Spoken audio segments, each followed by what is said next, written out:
Ассалаумағалейкум, қалайсыңдар?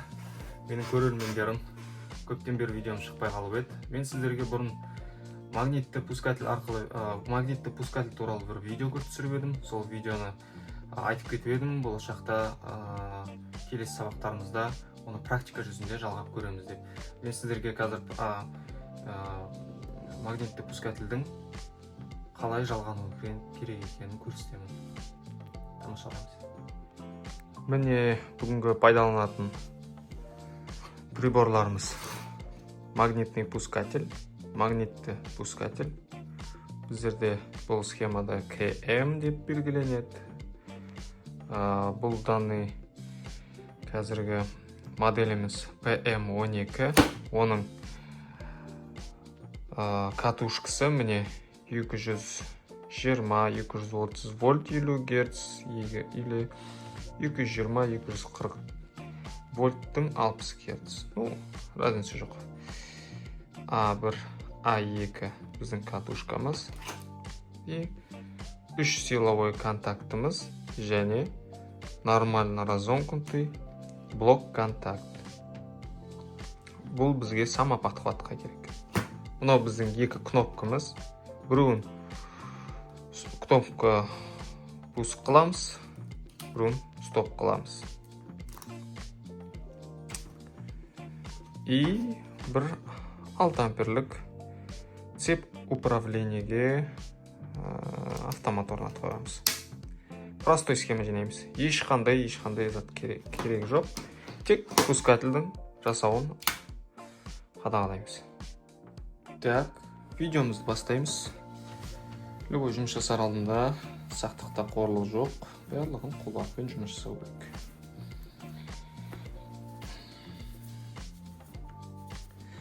Бұның алдыңғы сабақтарымызда біздер өткенбіз пускательдің ішінде неден тұратын, ішкі құрылысын, бұның қалай жұмыс жасайтыны, катушка келгенде бұның іші қандай болып жатыр, бәрін мен түсіндіріп айтқанмын. Егерде керек болса, менің алдыңғы сабақтарымда пускатель туралы алдыңғы сабақтар қарасаңыз болады. Сол жақта барлығын анық қылып түсіндіріп айтқанмын. Біздерде алдымен мына схема бойынша жұмыс жасайтын боламыз.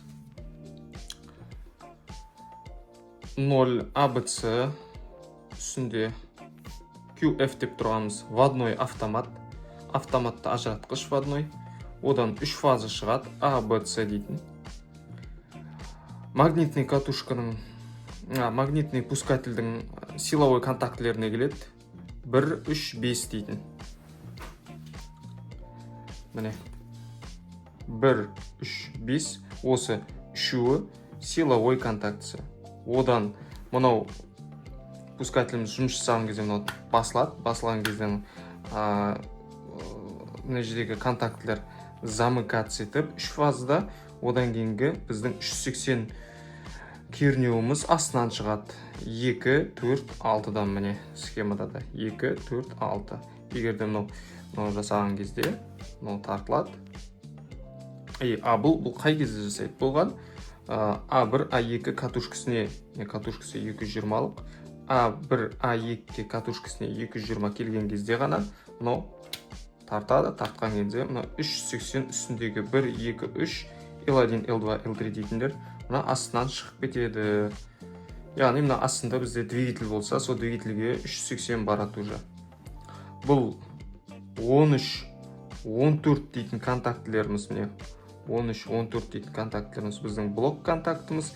Бұл да катушкасына напряжение келген кезде тартады пускательіміз.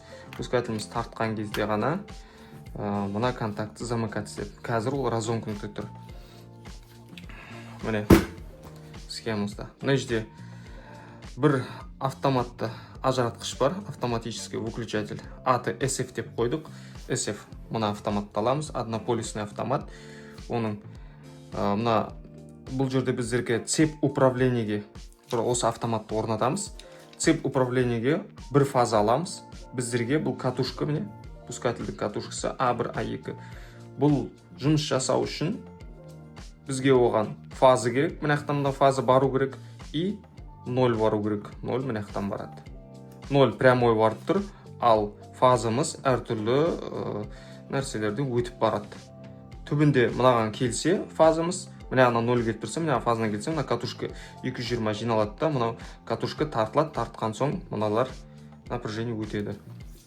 Так, бізде кәдімгі жерде цепь управлениеге, управляющий цепь қой мынау.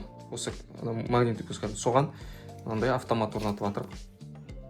1-2 деп қойғанмын, енді яғни мына жерге мынау бізде автоматтың бірінші контактысы болады, мынау астына екінші контактысы болады.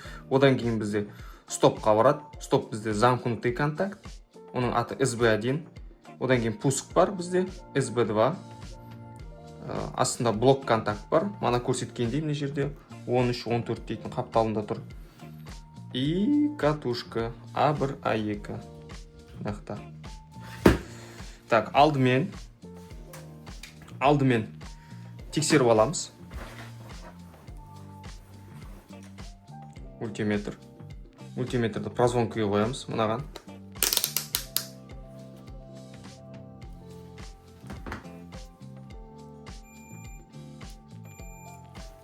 Міне. Так, алдымен автоматымызды өлшеп алайық. Міне, тексеріп аламыз. Автомат қоссам замкнутый, айырып қалсам айырылады. Яғни сондай прозвонка нәрсе бар. Бұл жерде де блок контактымыз бар, самоподхватқа арналған. Бұны артынан түсіндіріп айтамын, не үшін керек екен. Бұл да нормально разомкнутый контакт схемада тұр міне. 13-14. Нормальный кезде, нормально разомкнутый. Міне. Так. Пускателіміз жұмыс жасаған кезде, мынау тартылған кезде.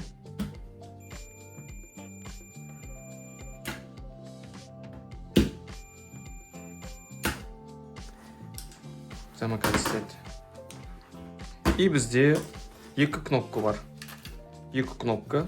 Бұрын біз кнопка стоп ретінде пайдаланамыз, бұрын пуск ретінде бастамыз. Біздер қазіргі жағдайда қызыл кнопканы пуск ретінде пайдаланамыз, жасыл кнопканы стоп ретінде пайдаланамыз. Бізге стоп бізде замкнутый контакт болу керек. Стоптан замкнутый контакт тауып аламыз. Тұйық контакт. Тұйық контакт. Бізге тұйық контакт керек болды. Сразу өтіп кетеді кернеу. Бассам кнопканы разрывать етеді. Міне, мына кнопка. Бассақ стопты, мына жер разрывать етеді. Стоп кнопкасын жіберсем, замкнутый, тұйық контакт мынандай. Одан кейін бізге пуск керек. Кнопка пуск міне, разомкнутый контакт.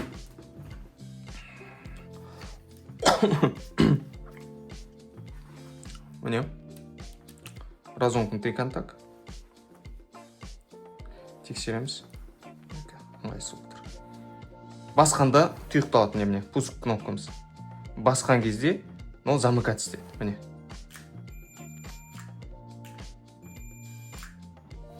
Яғни, кнопкам басқан кезде, бір жағына келіп тұрған кернеу, екінші жағына өтеді. Мына жағына келіп тұрған кернеу, мына жаққа өтеді. Түсіндіңіз ба? Так. Енді жалғап бастаймыз. Бірінші схемада мына SF-тің алдындағы жерді мен әлі көрсетпей отырамын. Мына автоматтан кейінгі жерден бастайық. Автомат, бізде однополисный автомат не? Соның бірінші контактысы мынау, екінші контактысы.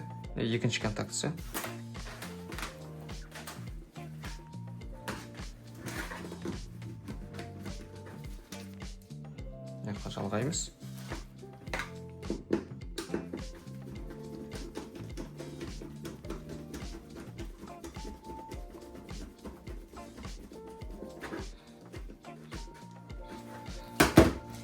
Автоматтан шыққан провод. Автоматтың мынаған шыққан провод. Міне. Бізде стопқа бару керек. Стоптың бір контактісіне барады. Стоп бізде Мынау болды. Қазір.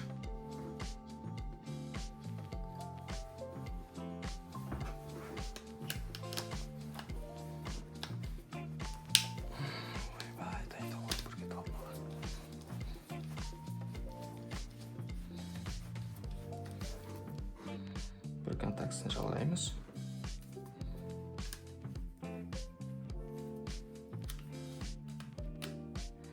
Бізде әр қашанда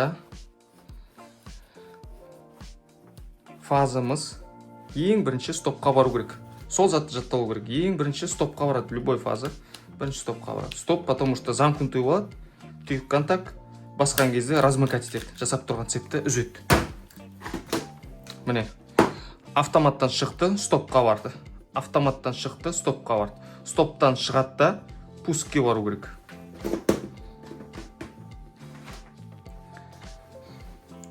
Екінші жалайық.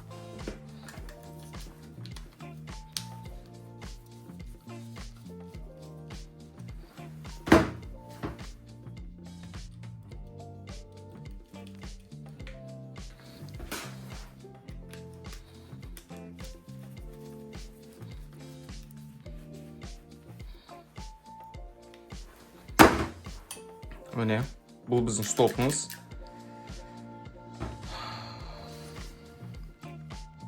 Автоматтан шықты, стопқа барды, стоптан шықты, пускке бару керек. Мынау ортадағы нені, міне көрсетейін. Стоп, мына елінде бізде пускке бару керек. Пуск. Алдын ала тексеріп алғанбыз.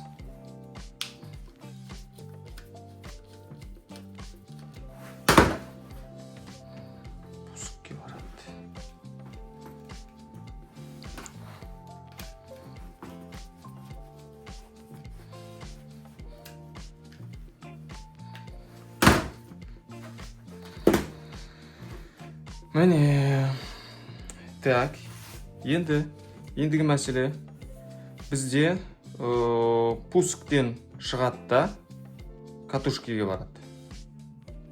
Пуск кнопкасынан екінші жағынан шығады да катушка А1-ге барады. Пускательдің катушкасын А1-ге бару керек. Так, бір провод аламыз. Бір сым аламыз да.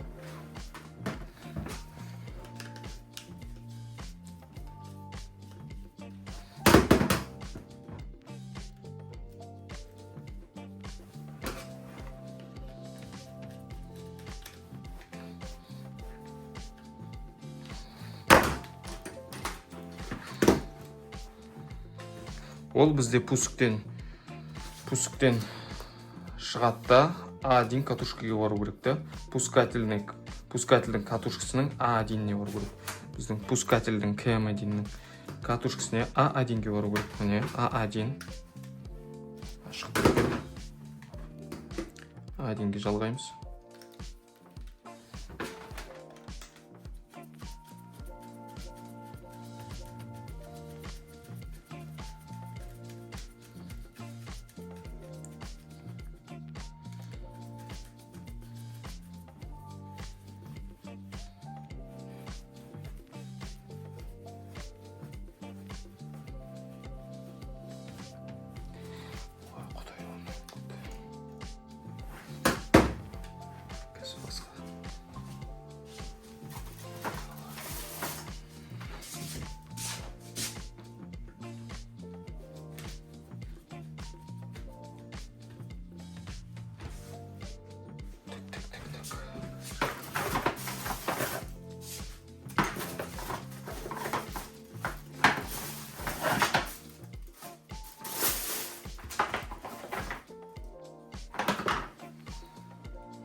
Так, бізде не болды?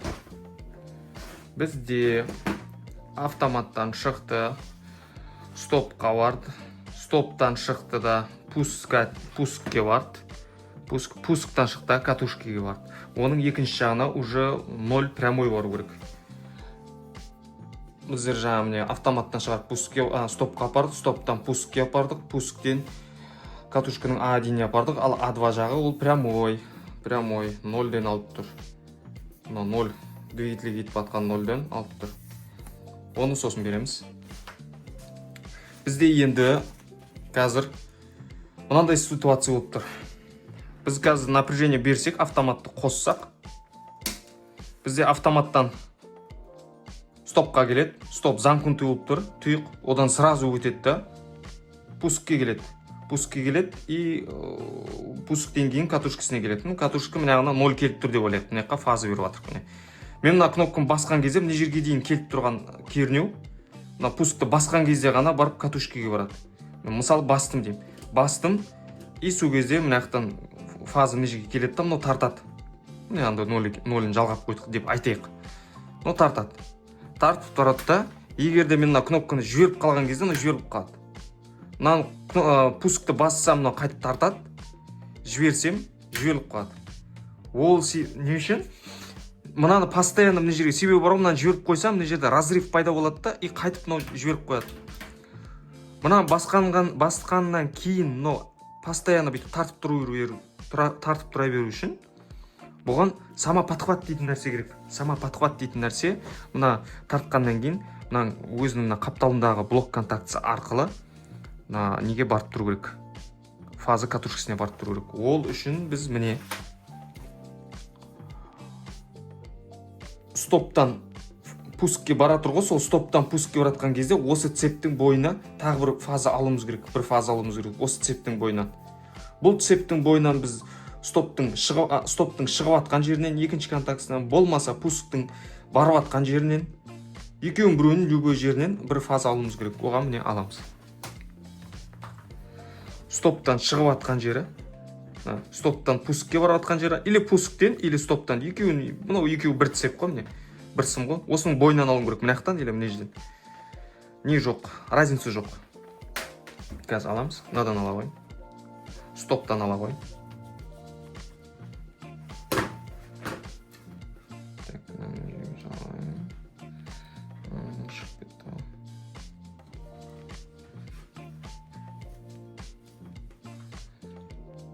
Осы простой схема пускательді біліп алсаңдар болды. Бұл основ. Бұл дейтін сізге ең керек нәрсе. Бұл фундамент электриктің.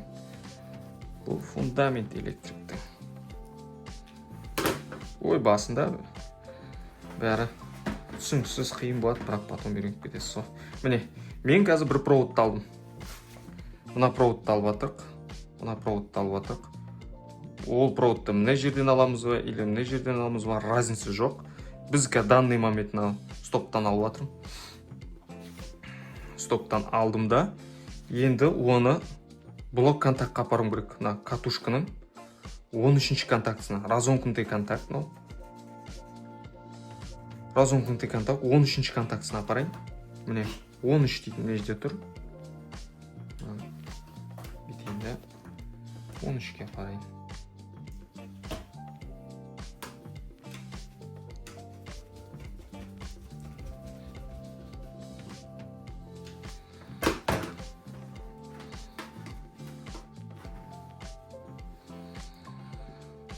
Үшке апардым.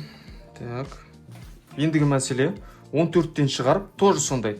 Либо пусктың екінші жағына, шығып баратқан жағына, либо катушкаға апарам. Тоже разница жоқ. Мына проводты не мына жаққа апарсам да. Бір провод алайын тағы. Не 14-тен бірінші 14 жағына жалғайын. 14 жағына.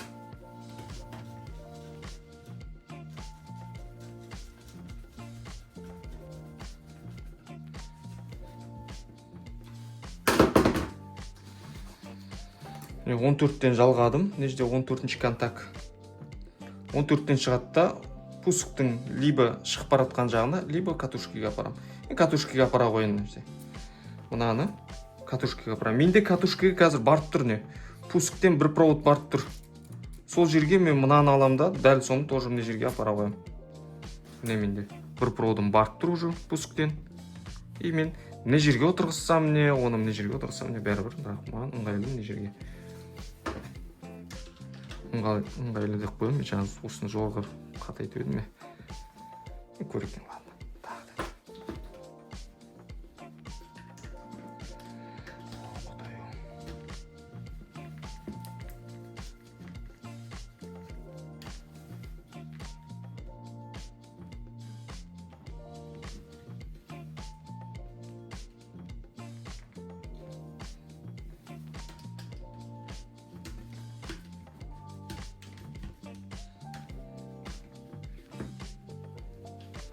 А1-ге жалғадым.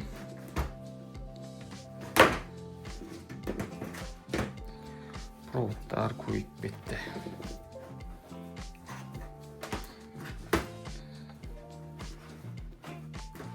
Болды.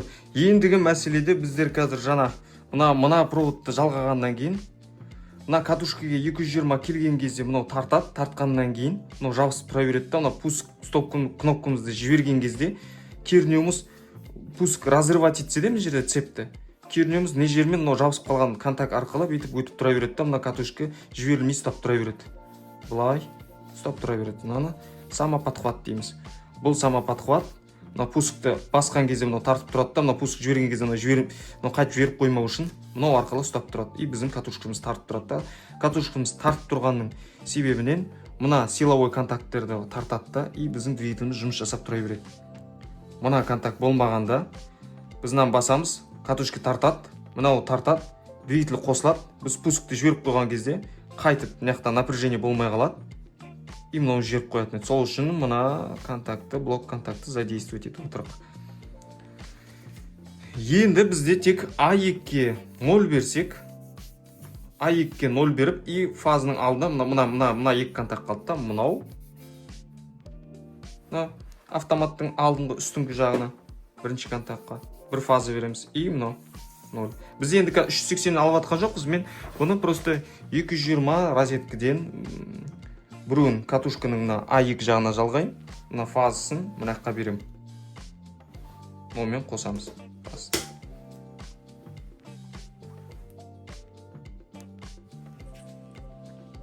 Міне проводын дайындап алдым, не?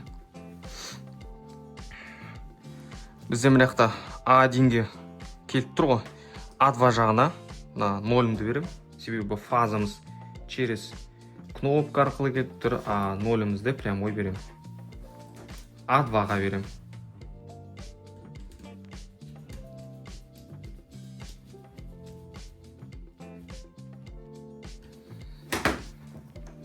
Мынауымды автоматқа берем. Автомат жағын дайындап қойғанмын ғана. Сізге көрсеткенмін.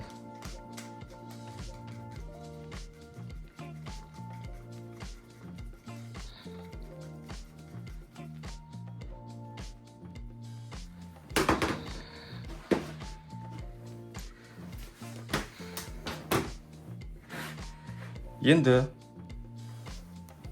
розеткеге берем да, мына жақта менде 0-ім келеді, мына жаққа фазым келеді, а фазым мына жақта автоматтан шығады да, через стопқа барады, стоптан барып пускке барады, пусктен дайындалып тұрады, пускты басып қалған кезде ары қарай дальше өтеді да, катушкеге барады, катушкеден мына жерден менде стоптан тағы перемичка барып тұрады, 13-ке, 13-тен шығады да, тағы катушкеге барады, ол мен сама подхвадым, и міне тексеріп қараймыз. Бисмилля.